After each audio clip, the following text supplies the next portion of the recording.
Hi, this is Bob Vinton.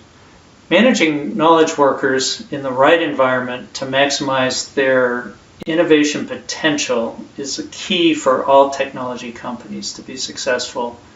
Let me walk you through how to do that. Today's presentation is titled Managing for Innovation, which is about new age management for knowledge workers. So the first question is why bother? And I have leveraged some content from Frederick Hertzberg, who wrote a great article back in the late 60s about motivating employees. First of all, tech companies need innovation to thrive. I think that's fairly obvious and critical in any business that requires technical innovation and technical invention to move forward and produce new value for customers. What we've all learned, I think, along the way is that knowledge workers, or high-end technical people, need to be motivated to innovate with new age versus old school management. And I'll break that down in a minute. Hertzberg's information comes from what he called the two-factor theory. The first being that motivation comes from challenging work to meet inspiring goals. So this is very intrinsic. Given challenges, human beings will tend to respond very nicely to achieve those challenges. But the other factors we spend a lot of time on in our HR activities, looking at trying to use as incentives for people, things like pay or nice office design, free food, etc., can actually be dissatisfiers if not competitive. But the fact is they won't inspire loyalty and motivation. Those are just kind of, pay-to-play factors that people expect those, people perceive that they should be there, and so they're pleased if they're there, but not necessarily motivated to go above and beyond and do great things for you.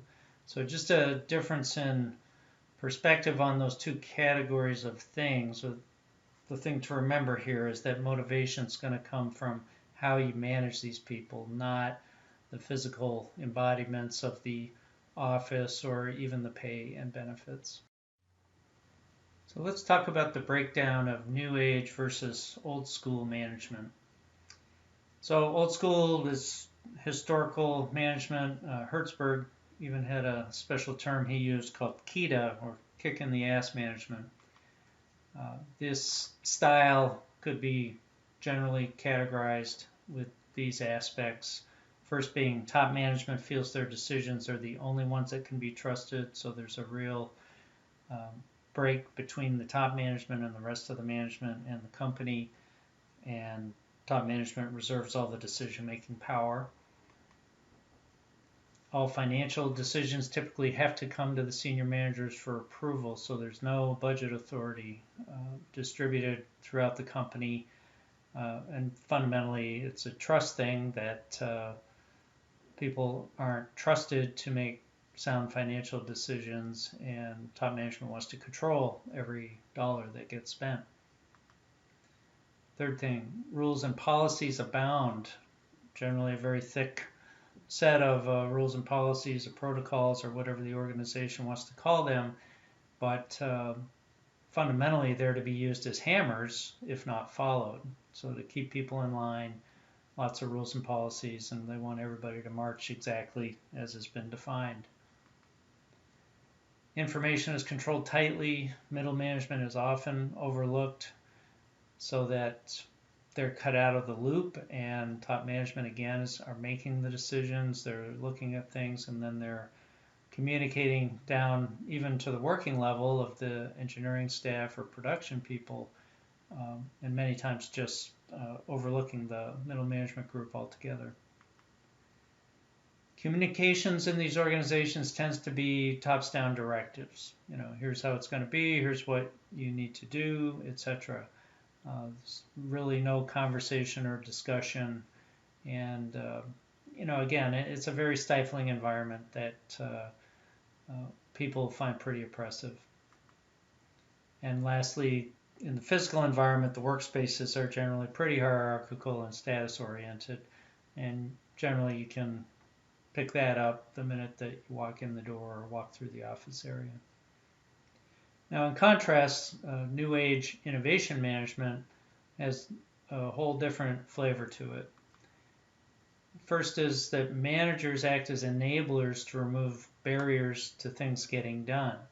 So there's a attitude here of management being essentially servants to the people that are creating innovation and to making things happen.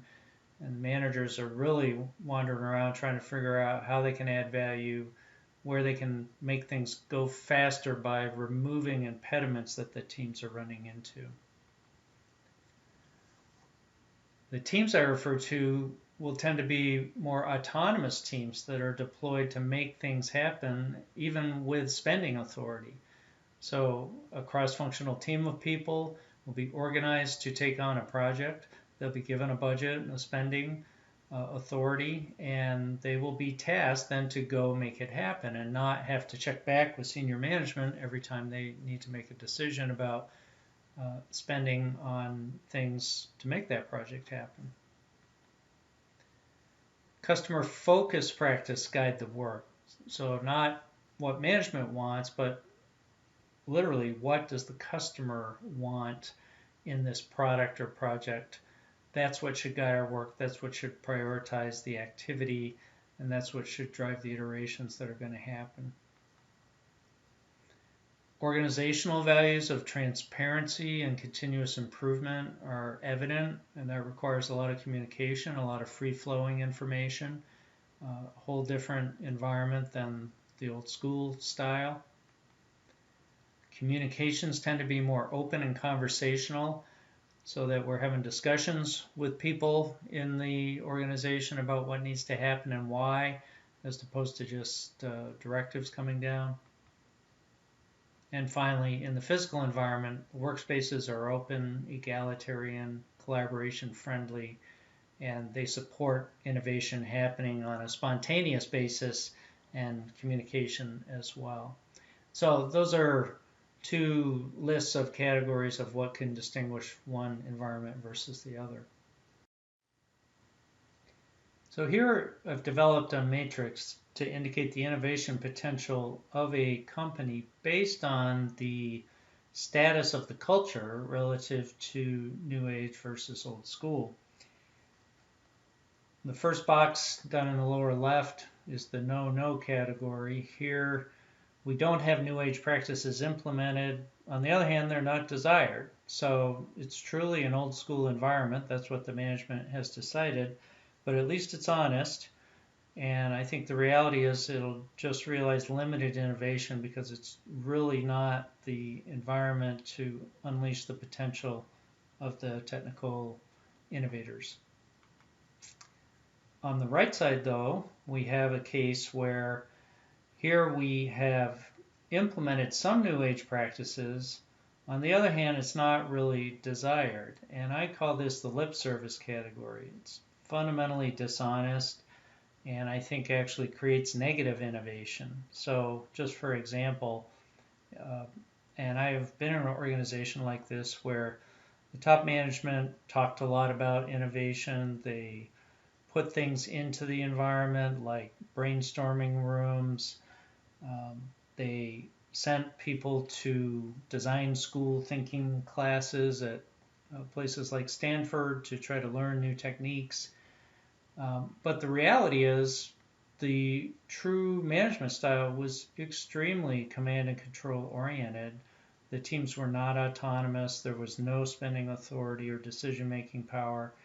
And it truly created this huge gap in terms of what people were hearing and what they were seeing. And I think it's a classic case of management talking the talk but not walking the walk. And it created a lot of cynicism, a lot of dissension, and that's the source of negative innovation, so that people really stop innovating and they just kind of fall back into, keeping their heads down low and trying to avoid getting into the crosshairs of management. Now, on the upper scale, though, here we have the case where New age practices are desired by the management. They'd like to move their organization forward. And on the upper right corner, they've actually implemented that and are moving down the path. And these, I think, are the winning organizations. Of course, they need to always enhance this culture. It's a dynamic thing. It evolves over time. But the reality is, in that environment, I think innovation will thrive the most. On the left side, here we have a case where the management would like to do this or has thought about it or is interested in it, just hasn't gone forth to implement the practices, and I would call that a greenfield. That's where we can change the culture, we can move down this path, and we've got great potential to create more innovation as we move forward. So hopefully your organization exists on the upper half of this matrix, and we can move it into the winning category. Agile product development is a great example of a practice that fits very well into the New Age sphere and was developed specifically originally for software projects, and so it's a methodology for being more fast and agile and customer focused on doing software development. But it can be used in other large scale development type projects. The characteristics of this, there's special practices that have been defined for development teams, things like fast prototyping, making sure there's a product owner in a team who will make decisions quickly for the group. There are a set of prioritized targets based on customer value, and the team is very focused on making sure they deliver the high value targets first. They do daily meetings. They have been tagged in the Agile methodology scrums or scrum meetings, and it's very important for the team to sync up, find out what happened yesterday, what needs to be done today, how are we doing on the list, etc. But a very important methodology to use overall as we're moving into this environment. I mentioned the design school methodology. This is from Stanford, and now it's been replicated into other organizations. I noticed that IBM now has a consulting effort devoted to bringing this to organizations. And this methodology, again, it's a way to get development teams very focused on the customer, on what motivates the customer, what's going to excite the customer, not just what's going to meet their expectations, but what's going to go beyond that. And then working that back into the development process with a fast prototyping trial methodology to get feedback from the customer quickly and revise the development early in the process and move forward. A great resource for Agile is online. If you go to the Scrum Alliance website, this is a group that's come together from practitioners of the Agile methodology, and this is basically a repository for all of their recommendations, their handbook, etc. So it's a very good place to go and check it out and learn a bit about the Agile methodology. But the bottom line is this is totally aligned with an overall management for innovation culture, and certainly can highly recommend it, especially in a software development environment. Now, I've mentioned autonomous teams. That's basically a whole nother subject, and I won't spend too much time on it today other than to introduce it.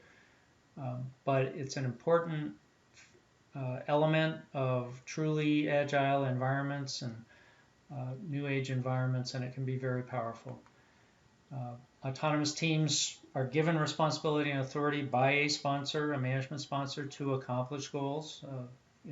Historically, that authority has been vested in management, so a sponsor has to delegate it to a team of people and make sure they understand what the boundaries are that they can operate within so that they can go and do things. Generally, cross-functional representatives assigned by different managers around the organization, so the sponsor may have to go and recruit other people with their team to bring the right talents and skills into the group. Team-based incentives are typical, not necessary, but it's useful if they can be designed properly to encourage the right behavior.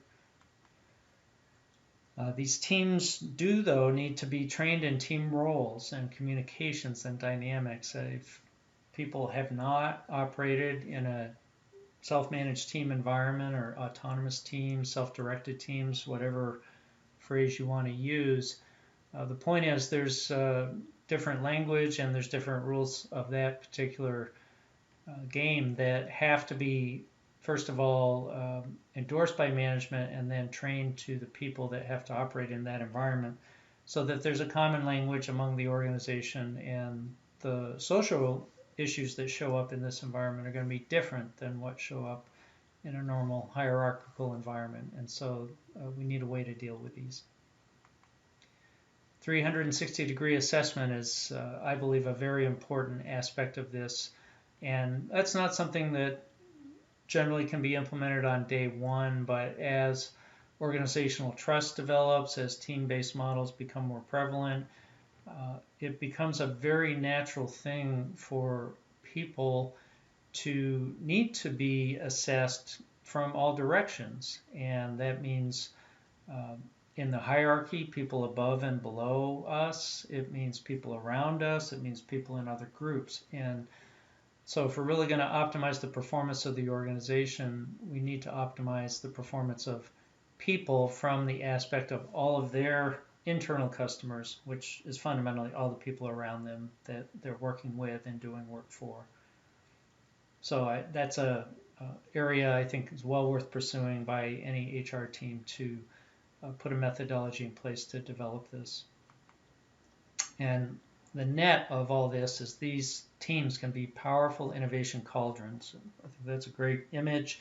You can just imagine innovation bubbling and steaming and churning and coming out of these cauldrons in this really great productive work environment where people are just fired up and motivated to come into work and do great things.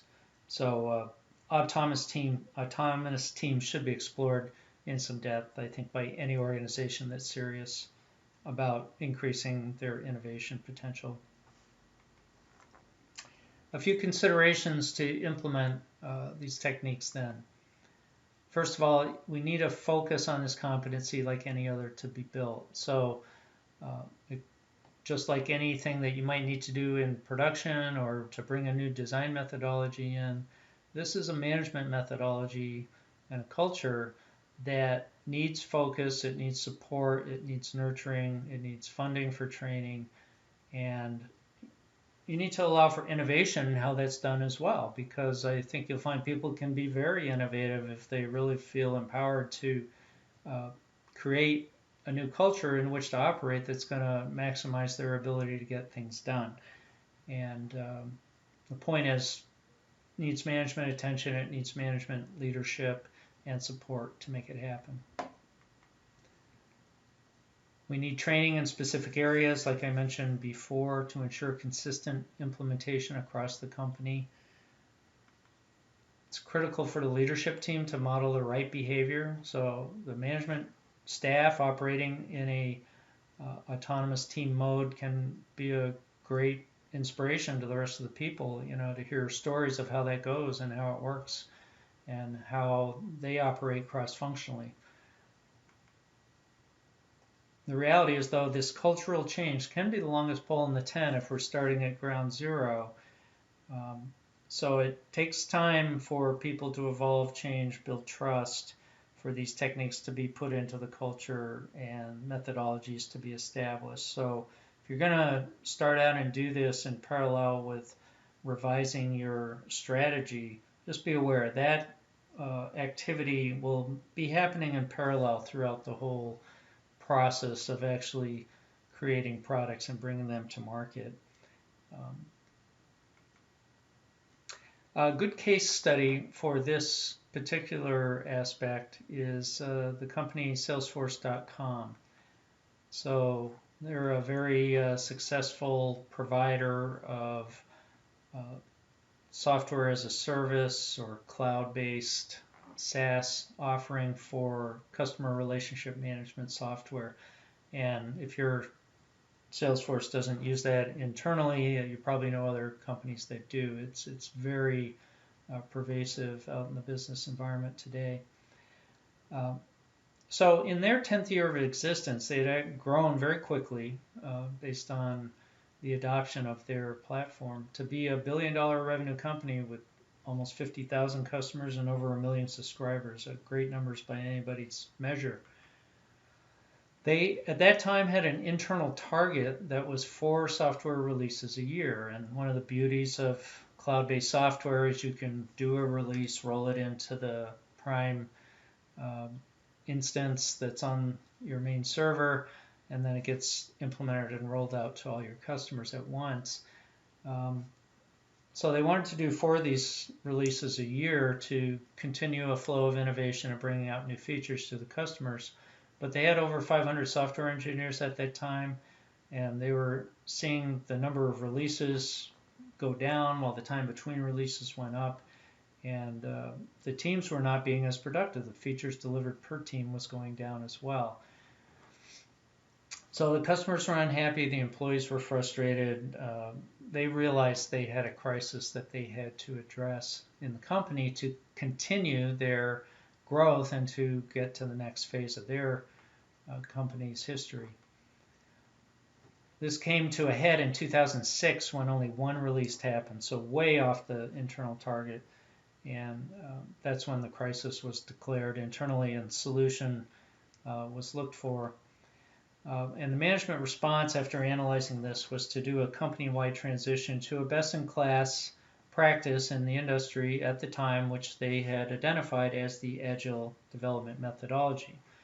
Now, what was interesting, though, about how they chose to do this is they rolled this out across the company in a 3-month timeline. So many companies will do a pilot program, and they'll try that for 6 or 9 months, and they'll make sure that's working okay, and they learn some things before they go to the next. In this case, they felt Agile had been sufficiently evolved and developed elsewhere that they could take the learnings, and they had some people that had worked in those companies. They made their own training program and decided to roll it out across the company so everybody would feel the criticality of it to get it in place and working and evolving quickly. So this adoption cycle was followed by 18 months of continuous improvement. This totally reversed the trend that they had seen with only 1 release in 2006, and they started doing software releases every 30 days in 2007. So obviously that would bring them 12 different releases if they chose to do that every month. You can see the chart here that shows the crisis point evolving here in 2006, where the days between releases had gone way up and the features delivered per team had gone way down. And in 2007, both of those turned around dramatically, and the company started realizing exactly what it wanted to get. So other results beyond that, though, that customers reported being much happier and more willing to refer other people that they knew to Salesforce.com to use their software. That's a very important measure of customer satisfaction and probably the simplest one to get to, and it reveals the most about how your customer base feels about you. In addition, the employee base became much happier and more willing to refer Salesforce.com to their friends to come work there. And as a Silicon Valley-based company, that's obviously critical to be able to find software engineers in the Bay Area. But I think, again, in general, that applies to all technology companies. You know, finding good talent and getting people to come work at your company is always a significant challenge. And the bottom line for Salesforce.com, in the first year after changes, they released 94% more features, delivered 38% more features per developer, and delivered, as they counted it, 500% more value to the customers. And they documented that and put it online at a meeting of the Scrum group. They get together every year and they talk about good success stories, and this one is online at the URL noted there if you want to go and look at it yourself. So the bottom line to all of this is that the path to profits starts with customer-focused innovation, not the other way around. So you see here on the slide a set of steps that I believe are in the path to getting the business results that we want, which ultimately come down to higher valuations and stock price for the owners. But I truly believe you need to come at it from top to bottom and go down the left side instead of from bottom to top and coming up the right side. And let's just walk through that for a moment. So if we go down the left side, we're starting the engine of continuous innovation by implementing new age management approaches and focusing our people on that. We're challenging them to do great things and giving them the tools and the autonomy to make that happen. What this results in is generating recurring customer delight, new features, new value brought into our products, and that is truly the source of market leadership. So when we delight our customers more than our competitors, we're going to win more business. We are going to become the market leader. And that drives the day-to-day financial results, revenue, margins, profits. Ultimately, that leads to higher valuations and stock price. What we find is that many companies come at this the other way around. Because the owners want higher valuation and stock price, they drive the management team for growth in revenue, margins, and profits on a quarterly basis. What that leads to is what I call denominator management or cost management as a primary focus instead of growth in revenue and growth in new products. It leads to M&A work to try to buy revenue and bring it in and spread it out across the overhead base and make us look better from a financial standpoint. But that activity impacts investments in new products and new competencies that could win the market leadership that we want. Therefore, you miss customer delight, and all because innovation doesn't happen. So it's very important, I believe, to start strategy, to start focusing your organization on innovation as the driver to get to the business results we want and not go the other way around. In summary, innovation is the engine of success for a tech company. A non-motivated workforce will not create the innovations necessary to excite the customers and turn your company into a market leader. You have to invest in the innovation environment just like other core competencies. You need to be successful. So it can't just be talked about. It has to be something that's actively invested in and managed. And I'd like to refer you for further reading here to a book called The Leader's Guide to Radical Management by Stephen Denning. It's a great guide to reinventing the workplace for the 21st century. And I agree with everything that he says in there. It matches my own personal experience. And he's written the book and defined how you actually march through this. So thank you for listening today. I hope you found that energizing. Bye-bye.